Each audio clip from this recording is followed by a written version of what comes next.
Hello दोस्तों, welcome to crime tracker channel. दोस्तों, आपने बहुत फिल्मों में नाना पाटेकर को अभिनय करते देखा होगा।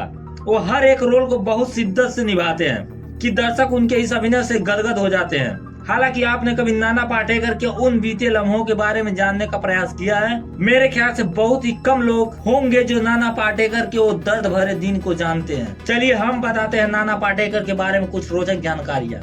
दोस्तों, नाना पाटेकर का जन्म 1 जनवरी 1951 को महाराष्ट्र के रायगढ़ जिले में हुआ था।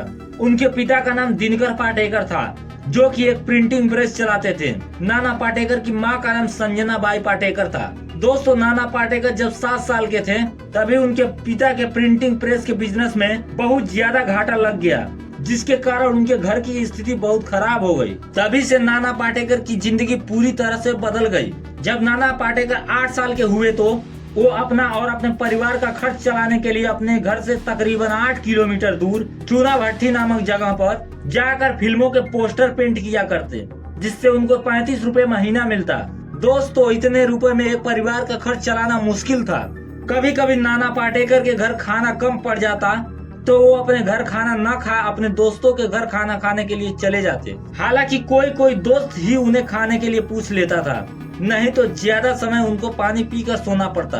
नाना पाटेकर का बचपन बहुत ही गरीबी में बीता। दोस्तों, जब नाना पाटेकर थोड़े बड़े हुए तो वो नाटकों में ही अपना कैरियर बनाने लगे। इसी बीच नाना पाटेकर की मुलाकात मशहूर रंगकर्मी विजया मेहता से हुई। नाना पाटेकर और विजया मेहता ने एक मंच पर जब एक साथ काम किया तो लोगों ने नाना पाटेकर के अभिनय की खूब तारीफ की। बहुत से लोगों को लगने लगा कि नाना पाटेकर एक दिन बहुत बड़े एक्टर बनेंगे। दोस्तों, नाना पाटेकर रंगमंच पर काम करते रहे। उसी बीच नाना पाटेकर ने sir J institute of art से अपनी डिग्री हासिल की। उसी बीच नाना की मुलाकात नीलकांति से हुई, जो एक बैंक में काम करती थी। दोनों ने कुछ महीनों के बाद शादी कर ली।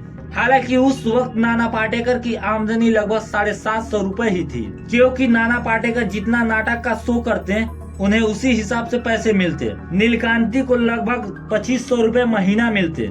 लेकिन कभी भी इन दोनों में इस बात को लेकर बहस नहीं हुई और नहीं नीलकांति नाना पाटेकर से कहती, तुम अपने रंगमंच पर ध्यान दो, मैं घर का खर्च चलाऊंगी, जो कि अपने आप में बड़ी बात थी। नीलकांति को हमेशा लगता था कि नाना पाटेकर एक न एक दिन जरूर सफल होंगे। एक बार नाना पाटेकर की मुलाकात फिल्म अभिनेत्री स्मिता पाटिल से हुई। उन्होंने नाना पाटेकर की मुलाकात फिल्म प्रोड्यूसर रवि चोपड़ा से करवाई। रवि चोपड़ा ने नाना पाटेकर को एक रेपिस्ट का किरदार करने को कहा। नाना पाटेकर तुरंत आग बबूला हो गए। उन्होंने रेपिस्ट का किरदार करने से साफ मना कर दिया। हालांकि रवि चोपड़ा ने उन्हें एक दूसरा किरदार ऑफर किया और नाना ने बड़ी शिद्दत से उस किरदार को निभाया। लेकिन उस फिल्म का मानो कहीं पता ही नहीं चला कि वो कब रिलीज हुई और कब सिनेमा घरों से बाहर निकल गई। लेकिन नाना पाटेकर के बॉलीवुड का सफर कहीं ना कहीं शुरू हो गया।